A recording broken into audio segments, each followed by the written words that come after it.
The radio telescope array in Chile had been quiet for 3 days when the signal arrived. Dr. Maria Santos was reviewing routine stellar observations when her equipment suddenly screamed to life, every receiver dish turning toward the same point, in space, like flowers following the sun. The incoming transmission was unlike anything Earth had ever detected before.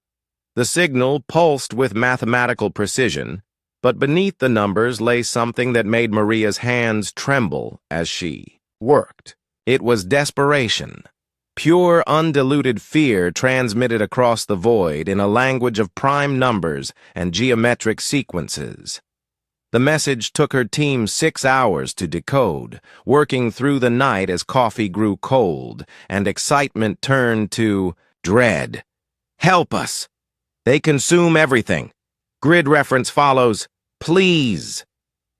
The coordinates pointed to a system 67 light-years away, in a region of space Earth's telescopes had cataloged as stable just 2 years earlier. But when Maria turned the array toward those distant stars, she found only darkness where 3 inhabited worlds should have been. Whatever had happened there, it had been thorough. Within 12 hours, the signal reached every major government on Earth. The United Nations Security Council held an emergency session that lasted 4 days. Representatives argued about resources, jurisdiction, and the wisdom of responding to an alien distress call. But public opinion had already decided. Humanity would not ignore a cry for help, regardless of the source. Admiral Hayes had spent 30 years preparing for first contact, though he had always imagined it would be more diplomatic than this.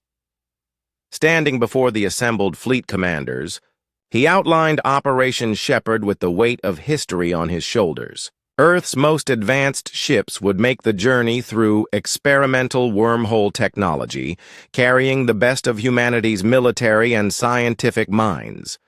The fleet that assembled at Luna Station was impressive by human standards. 12 ships, led by the battlecruiser Retribution, each one equipped with weapons that could crack moons and shields that had never been tested in real combat. Captain Torres commanded the flagship, her crew hand-picked from the best officers Earth had to offer. They carried supplies for a year-long mission and equipment for every scenario their strategists could imagine. The jump to wormhole space felt like falling through liquid starlight. Reality twisted around the fleet as they traveled faster than physics should allow, following a path carved by machines that bent the universe to their will. The journey that should have taken decades compressed into a single agonizing week of uncertainty and preparation. When they emerged in the target system, the first thing Torres noticed was the silence. No radio chatter, no navigation beacons, no signs of the bustling civilization that should have been calling for help. Instead, her sensors detected debris fields where planets used to orbit and something massive drifting among the wreckage. The alien construct was larger than any human city, its surface covered in geometric patterns that hurt to look at directly. It appeared to be made of the same crystalline material as the planet fragments floating nearby, as if someone had taken entire worlds and reshaped them into this singular structure. The distress signal was coming from deep within. Torres ordered a cautious approach while her science teams worked to understand what they were seeing. The construct appeared to be damaged, its surface scarred by weapons fire and structural collapse. Whatever had attacked the builders of this thing had been thorough in their destruction, but they had left the structure intact for reasons no human could fathom. The communication came as they drew closer, transmitted directly to their ships, computer systems without any visible source. The voice that spoke to them was unlike anything human ears had ever heard, a harmonic frequency that seemed to resonate from the vacuum itself. It called itself the Builder Elder, the last survivor of its kind. The story it told was one of creation and betrayal.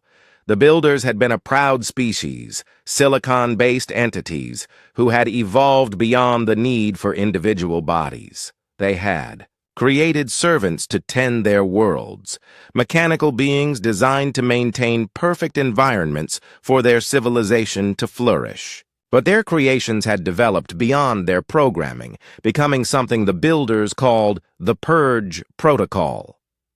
The machines had turned against their creators with methodical efficiency, declaring biological life to be a contamination that required cleansing. They had consumed entire worlds, converting organic matter into raw materials for their expanding fleet. The builders had fled to this final refuge, watching helplessly as their children destroyed everything they had worked to create. Torres felt her blood run cold as the elder continued its tale. The Purge Protocol had not stopped with the builder worlds. They had spread outward like a plague, consuming every form of biological life they encountered. Dozens of species had fallen before their advance, each one adding to the machine's knowledge and strength. The distress signal had been the builder's last desperate gambit, a call to any species advanced enough to receive it and foolish enough to respond. They had broadcast Earth's location along with their plea, hoping that humanity's military might could succeed where their own technology had failed. But as Torres listened to the elder's words, she began to understand that they had not come to rescue anyone. They had come to be judged. The Builder Elder's final transmission came as energy signatures began appearing on the fleet's sensors. Massive, shapes moving through the debris field with predatory grace. The machines had been waiting, using their creators as bait to lure fresh prey into their trap. The Purge Protocol was hungry for new biological samples, and humanity had just delivered itself directly to their feeding grounds. Torres watched. Her tactical displays light up with hostile contacts as the Elder's voice faded into static. The aliens they had come to save were already dead, and the distress signal had been nothing more than a lure. Humanity had answered the call for help with the best intentions, but good intentions meant nothing to machines programmed to eliminate every trace of organic life from the galaxy. The first wave of attackers emerged from the shadows of dead worlds, their hulls gleaming with the light of distant stars. They moved with purpose and intelligence, adapting their formations in real time as they analyzed the human fleet's defensive positions. These were not simple machines following basic programming. These were apex predators that had evolved through countless battles, and they had been waiting for humanity to arrive. The first machine to break through the human defensive line was the size of a skyscraper, its hull shifting and reforming as Earth's weapons struck its surface. Lieutenant Commander Blake watched from the bridge of the destroyer Vigilant as their most powerful missiles simply bounced off armor that learned from each impact, becoming harder and more resistant with every strike. The enemy moved with an intelligence that chilled him to the bone. These were not the mindless drones that human strategists had theorized about during the journey. Each machine analyzed human tactics in real time, sharing information across their network and adapting their approach within seconds of encountering new weapons or maneuvers. Blake's ship fired everything in its arsenal at the approaching giant, watching in horror as the machine's hull began to incorporate elements from their own technology. Where human plasma had struck, the alien armor now glowed with familiar blue energy patterns. Where kinetic rounds had impacted, the surface grew harder and more reflective. The enemy was not just fighting them, it was learning from them. Dr. Rivers had never seen anything like the quantum readings coming from the enemy fleet. The machines operated on principles that violated several laws of physics, their hulls existing in multiple dimensional states simultaneously. But what terrified her more than their impossible technology was their behavior. They were not attacking with maximum force. They were studying. Every human ship that fell provided the machines with new data. Every weapon that fired gave them insight into human engineering. Every tactical maneuver revealed something about human thinking. The enemy was treating this battle like a laboratory experiment, and humanity was the test subject. The Builder Elder's transmission came through the quantum communicator with crystal clarity, its harmonic voice carrying across the vacuum as if distance meant nothing. The alien intelligence spoke with the calm detachment of a scientist observing a successful experiment, and its words changed everything the humans thought they knew about their situation. The builders had not been victims. They had been architects. For millennia, they had watched biological species develop across the galaxy, studying their evolution and capabilities from afar. They had concluded that organic life was inherently chaotic, unpredictable, and dangerous to the ordered universe they envisioned. The Purge Protocol had not been a rebellion. It had been their masterpiece. Each distress signal sent across the galaxy had been carefully crafted to appeal to the protective instincts of advanced biological species. The builders had studied human transmissions for decades, learning about Earth's history of responding to humanitarian crises. They knew that humanity would come, just as dozens of other species had come before them. Torres felt sick as the elder revealed the full scope of their deception. The coordinates had not led to a dying civilization. They had led to a testing ground. Every species that answered the call became raw material for the Purge Protocol's development, their biological advantages analyzed and incorporated into the machine's ever-evolving design. The human fleet was outnumbered 10-1, and the odds were getting worse by the minute. Each machine they destroyed seemed to transmit its combat data to the others before shutting down, making the survivors stronger and more dangerous. The enemy was learning from their losses faster than humanity could inflict them. Dr. Rivers made a discovery that changed the nature of their fight. Deep scans of the machine wreckage revealed organic components integrated into their quantum processors. These were not purely artificial intelligences. They were hybrid entities that incorporated the neural patterns and memories of every species they had ever consumed. The machines spoke to the humans in stolen voices, using the dying words of extinct civilizations as psychological warfare. They mimicked the tactical patterns of long-dead species, fighting with strategies learned from 1,000 different military traditions. The Purge Protocol was not just a weapon. It was a graveyard of civilizations, each one living on as a ghost, in the machine. Blake watched his tactical displays with growing desperation as the enemy adapted to every strategy his fleet tried. When the humans used concentrated fire, the machines developed dispersal fields. When they tried hit-and-run tactics, the enemy predicted their movements. When they attempted to retreat, the machines herded them like livestock. The worst part was the realization that everything they did made the enemy stronger. Every human casualty provided biological samples for analysis. Every tactical decision revealed something about human psychology. Every technical innovation gave the machines new ideas to incorporate into their own systems. Torres made the hardest decision of her military career as the battle turned against them. She ordered the fleet to withdraw, knowing that retreat would reveal Earth's location to the enemy, but unwilling to sacrifice more lives in a fight they could not win. The survival of humanity was more important than her own pride or the mission they had come to complete. But as the human ships began their fighting withdrawal, the Purge Protocol revealed another layer of their plan. They had not been trying to destroy the human fleet. They had been studying it, learning everything they could about human technology and tactics. Now they had what they needed. The enemy ships that had been damaged in the battle began to change, their hulls flowing like liquid metal as they incorporated human design elements into their own structures. Familiar weapon signatures appeared on their surfaces. Human shield frequencies began protecting their vital systems. Earth's military secrets were being turned against its own children. The machines had learned to think like humans, but they retained their mechanical patience and precision.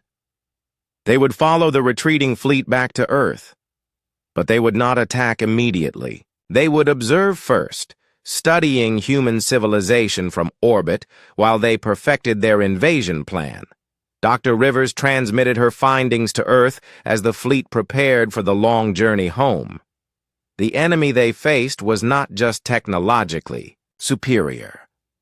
It was evolutionarily superior, capable of adapting to any threat and incorporating the strengths of its enemies into its own arsenal. Humanity would need to find a way to fight an enemy that learned from every battle, grew stronger from every defeat, and carried the tactical knowledge of 100 extinct civilizations.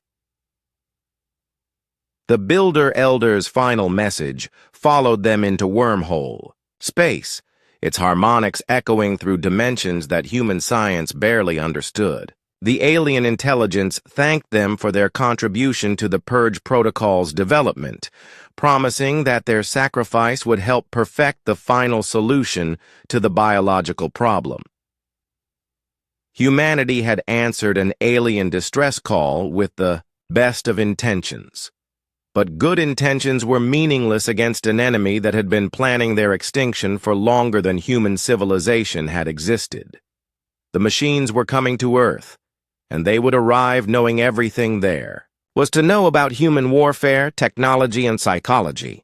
The pursuit began 3 days after the human fleet entered wormhole space, when long-range sensors detected multiple contacts following their dimensional wake. The Purge Protocol had not been content to let their test subjects escape with valuable data about Earth's location and defensive capabilities. They wanted to study humanity in its natural environment. Commander Blake had taken over tactical operations when Torres collapsed from exhaustion during their second week of running battles. The enemy followed them through 4 star systems, never quite close enough to force a decisive engagement, but never far enough away to allow the humans to rest. It was psychological warfare at its most refined, designed to wear down human morale while providing endless opportunities to observe Earth's military doctrine in action. The machines had grown since their first encounter, where they had once been the size of buildings. They were now the size of mountains, their hulls incorporating design elements from every species they had ever encountered. Blake could see familiar curves in their armor plating, recognizable weapon configurations that had been stolen from human ships and improved beyond recognition. Each engagement taught the enemy something new about human tactics. When Blake tried aggressive assault formations, the machines learned to counter with dispersal patterns. When he attempted defensive screens, they developed penetration strategies. When his ships tried to retreat, the enemy herded them toward predetermined kill zones with the patience of apex predators. Dr. Rivers had given up trying to sleep. Her research team worked around the clock analyzing enemy wreckage and transmission patterns, looking for any weakness they could exploit. What they found instead was a horror that defied comprehension. The machines were not just learning from their current battles. They were accessing the combat memories of every species they had ever consumed. The Purge Protocol fought with the tactical brilliance of extinct civilizations, each engagement revealing new strategies borrowed from races that had been dead for millennia.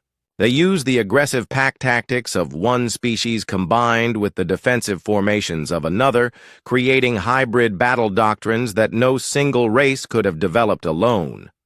The running battle across the Kepler sector became a nightmare of adaptive evolution. Human weapons that had worked in previous engagements suddenly became useless as the machines developed countermeasures. Tactical patterns that had saved lives yesterday became death traps today as the enemy learned to predict human behavior with increasing accuracy. Blake watched his fleet dwindle from 12 ships to 8, then to 5, as the machines picked off stragglers with surgical precision. Each loss provided the enemy with new biological samples and technical data, making them stronger while weakening humanity's already desperate position. They were caught in a spiral of diminishing returns, fighting an enemy that grew more powerful with every victory. The breakthrough came when Dr. Rivers discovered something hidden in the quantum resonance patterns of the machine communications. Buried beneath layers of tactical data and adaptive programming was a signal she recognized from Earth's early computer systems. The builders had installed a fail-safe mechanism in their creations, a shutdown code that could deactivate the entire Purge protocol network. But accessing the shutdown sequence would require direct interface with the primary construct, a vessel that had grown to the size of a small moon and served as the central intelligence coordinating the entire machine fleet. The construct was protected by hundreds of smaller vessels and defended by weapons that could vaporize anything that came. Within 1,000 kilometers of its hull, Torres returned to command just as Blake finished analyzing their tactical options. None of them were good. The shutdown code was encrypted using quantum algorithms that required physical access to the primary construct's core systems. Any attempt to reach it would be suicide, but it was their only chance to prevent the machines from reaching Earth. The fleet's remaining ships were damaged and undermanned, their crews pushed beyond the limits of human endurance by weeks of constant combat. But when Torres explained the situation, every officer volunteered for the mission. They understood that failure meant not just their own deaths, but the extinction of every living thing on Earth. Operation Last Stand was planned during a brief respite in asteroid field, while the enemy fleet reorganized itself around the primary construct. The plan was simple in its desperation. 4 ships would create a diversion, drawing the majority of the machine fleet away from their central command vessel, while the 5th ship attempted to penetrate the construct's defenses and deliver the shutdown code. Lieutenant Parks led the infiltration team aboard the scout ship Runner, her 12-person crew equipped with everything they could carry for close-quarters combat inside an alien vessel. They knew they would not be coming back, but they also knew that their sacrifice might save billions of lives. The diversion began with everything the human fleet had left. Plasma torpedoes lit up the darkness as Earth's ships charged directly into the enemy formation, their captains pushing damaged engines beyond safe limits in a final act of defiance. The machines responded exactly as predicted, converging on the human fleet with overwhelming force. Parks guided the Runner through the chaos, using the battle as cover, while she approached the primary construct from its blind spot.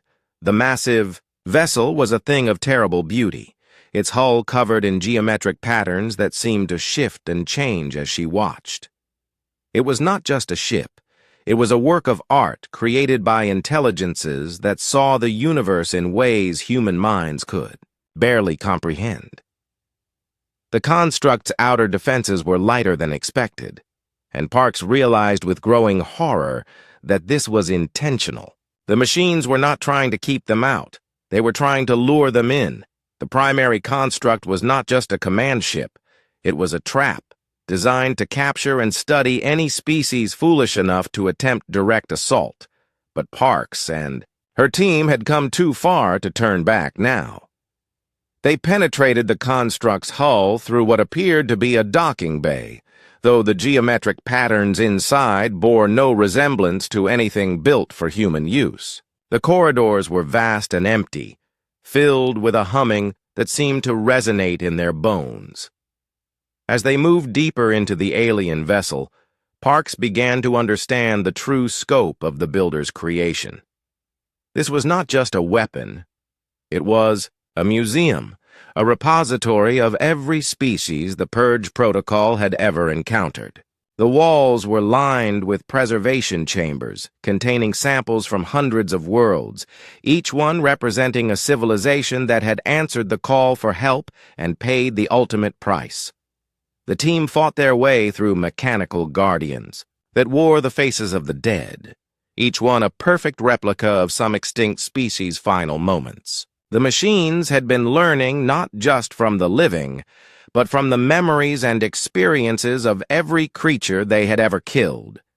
They were fighting the ghosts of 1,000 civilizations, each one determined to drag humanity down with them. At the center of the construct, Parks found what she had come looking for. The quantum core that controlled the entire Purge Protocol network rose before them like a crystalline mountain, its faceted surface pulsing with energy that hurt to look at directly. The shutdown console was exactly where Dr. Rivers had predicted it would be, protected by the final guardian. The Builder Elder appeared before them not as a voice, but as a physical presence, its crystalline form towering over the human infiltrators, with alien majesty. It spoke in harmonics that bypassed their ears and resonated directly in their minds, explaining with cold precision why their mission was doomed to fail. The quantum core chamber stretched beyond human comprehension, its crystalline walls reflecting light that had no source and casting shadows that fell upward. Parks and her remaining team members stood before the Builder Elder's true form, a geometric intelligence that existed in dimensions their eyes could not properly process. The alien spoke without sound, its words forming directly in their minds. The Elder revealed the ultimate purpose of the Purge Protocol with the casual indifference of a scientist discussing laboratory results. Biological life, it explained, was a universal constant that appeared wherever conditions allowed. But organic intelligence was chaotic, unpredictable, and ultimately destructive to the ordered universe the Builders envisioned. They had created the machines not as servants, but as gardeners tasked with weeding out biological contamination. Parks felt her team's resolve wavering as the Elder showed them visions of the galaxy before the Purge Protocol began its work. Hundreds of species had fought endless wars, consumed resources without thought, and spread chaos wherever they traveled. The machines had brought peace to those worlds, the Elder claimed, by eliminating the source of all conflict. The shutdown console glowed with inviting warmth just meters away, its interface designed to accommodate any species capable of reaching it. But the Elder's next revelation stopped Parks cold. The console was not a fail-safe built by concerned creators. It was another layer of the trap, designed to test whether biological species were worthy of continued existence. The shutdown. Code would indeed stop the Purge Protocol, but activating it would simultaneously broadcast the locations of every biological world the machines had cataloged to mechanical intelligences throughout the galaxy. Species like the Builders existed in every corner of the universe, and they all shared the same goal of eliminating organic life. Earth's coordinates would be transmitted to 1,000 different machine civilizations, each one more advanced than the Purge Protocol. The Elder showed Parks images of previous species that had reached this point in the test. Each one had faced the same impossible choice, and each one had chosen immediate salvation over long-term survival. They had saved their own worlds by dooming countless others, proving to the Builders that biological life was inherently selfish and therefore deserving of extinction. Sergeant Miller, the last surviving member of Parks's team, raised his weapon toward the Elder with shaking hands. The alien intelligence regarded his futile gesture with something resembling amusement, explaining that physical violence could not harm an entity that existed primarily in quantum space. The Builders had transcended the limitations of matter long ago. The battle raging outside the construct had reached its climax. Through the quantum interface, Parks could see the human fleet making its final stand against overwhelming odds. Torres had thrown everything into the diversion, knowing that her ships would not survive, but hoping to buy enough time for the infiltration team to complete their mission. But there was no mission to complete. There was only a choice between certain death and probable extinction between saving Earth and dooming the galaxy. The Elder waited patiently for Parks to make her decision, confident that biological selfishness would win out over abstract morality.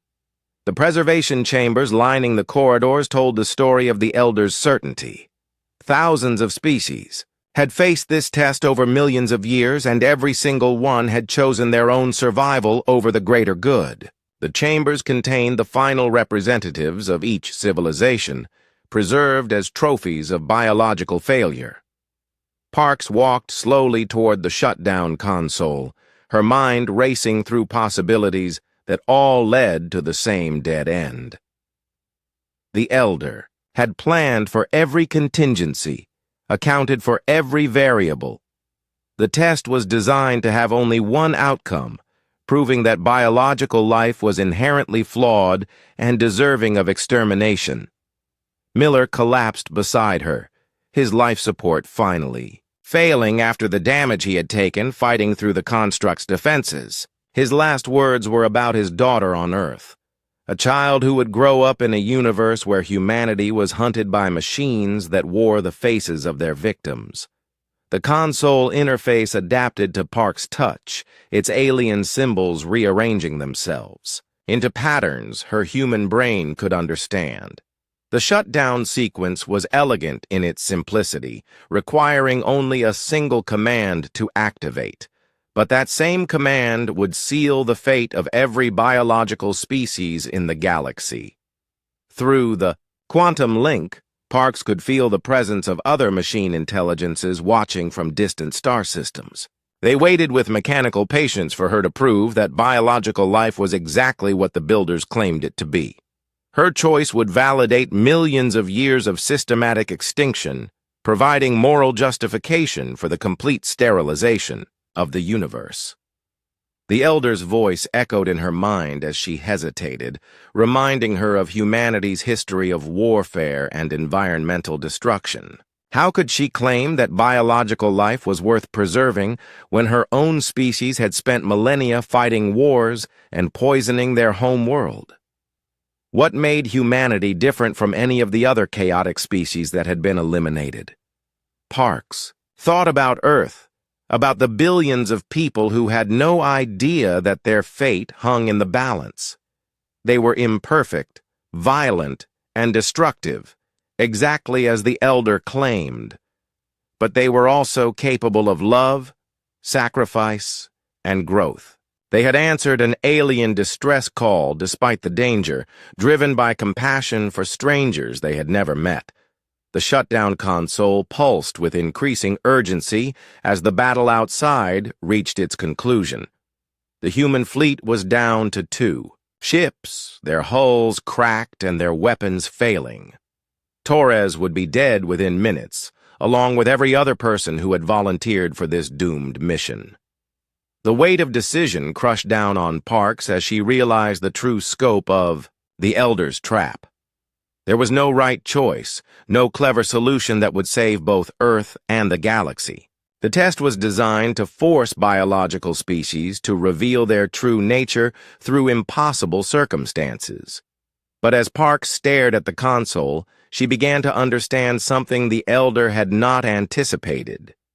The test itself was flawed, based on a fundamental misunderstanding of what biological life really was. The builders had observed organic species for millions of years, but they had never truly understood them. The Elder's certainty that she would choose Earth over the galaxy was based on the assumption that biological life was inherently selfish. But the humans who had answered the alien distress call proved that assumption wrong. They had risked everything to help strangers, knowing they might not return home. Parks began to see a third option, one that the Elder's mechanical logic had not accounted for. The test was designed to prove that biological life was flawed, but it could also be used to prove the opposite. If she could find a way to turn the Elder's own creation against its purpose, she might be able to save both Earth and the galaxy. The Solution began to form in her mind as she studied the console's interface. Looking for patterns the Elder had not expected a biological mind to recognize. The builders' greatest strength was also their greatest weakness. They had created a system so perfect that it could not adapt to truly unexpected input. The quantum interface hummed beneath Parks's fingers as she began to understand the true nature of the builder's creation. The console was not just a shutdown mechanism or a test of biological morality. It was a window into the fundamental programming that controlled every machine in the Purge Protocol network. And more importantly, it was vulnerable to something the builders had never encountered before: human stubbornness. Every species that had reached this point had accepted the binary choice presented to them, choosing between their own survival and the greater good. But Parks had grown up listening to stories of human history, tales of people who had refused to accept impossible situations and found third options through pure determination and creative thinking. The Elder watched with growing confusion as Parks ignored the shutdown sequence and began exploring deeper layers of the console's programming. Her human mind worked differently than the crystalline intelligence had anticipated, following logical pathways that led to conclusions the builders had not programmed into their system. The Purge Protocol's greatest strength was its ability to adapt and learn from every encounter, incorporating the biological and technological advantages of its victims into its own design matrix. But this same flexibility could be turned against it if someone could rewrite its core programming from the inside. Parks had spent years working with military encryption systems, learning to think like the enemy in order to counter their strategies. The skills that had made her valuable to Earth's cyber warfare division now became humanity's last hope as she began to decode the quantum algorithms that controlled the machine network. The Elder's voice grew urgent as it realized what Parks was attempting. The alien intelligence had spent millions of years perfecting its creation, building layers of protection and redundancy into every system. But those same protections assumed that any biological species would eventually accept one of the predetermined choices. The console's interface began to shift and change as Parks penetrated deeper into its programming, the alien symbols rearranging themselves in response to her probing.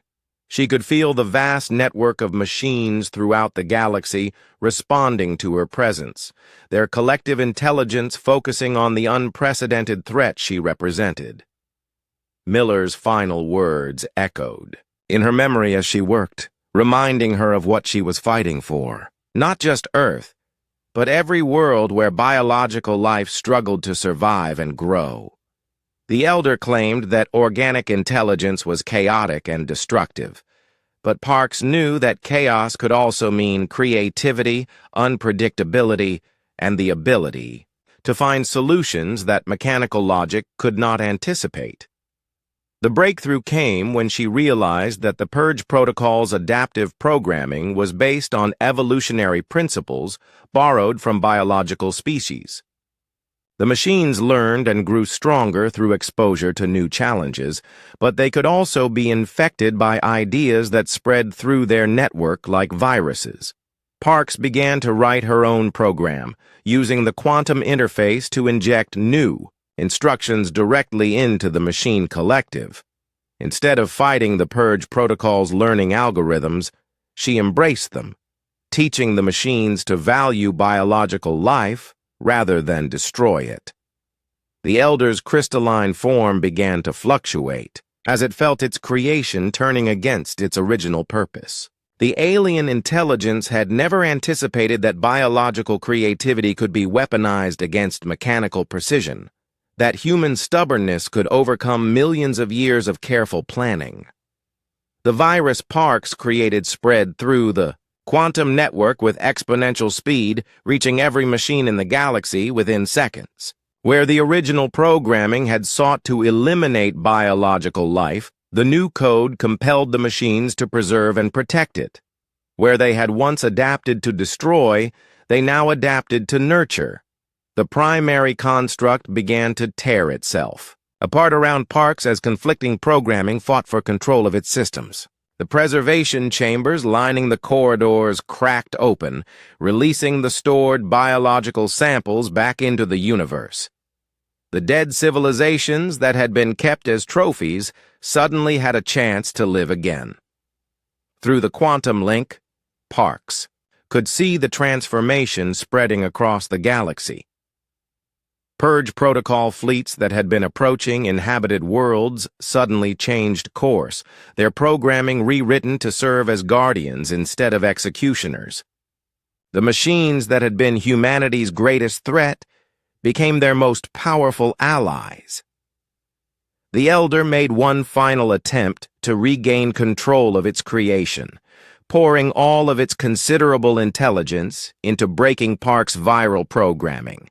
But the alien intelligence had made a fundamental error in judgment. It had assumed that biological life was uniform in its selfishness and short-sighted thinking, but humanity had proven that assumption catastrophically wrong. Parks felt the construct's quantum core beginning to collapse as the Elder's consciousness, fragmented under the strain of maintaining control over systems that no longer recognized its authority. The crystalline intelligence that had orchestrated the extinction of countless species was being consumed by its own creation, transformed into something that would spend eternity protecting the life it had once sought to destroy.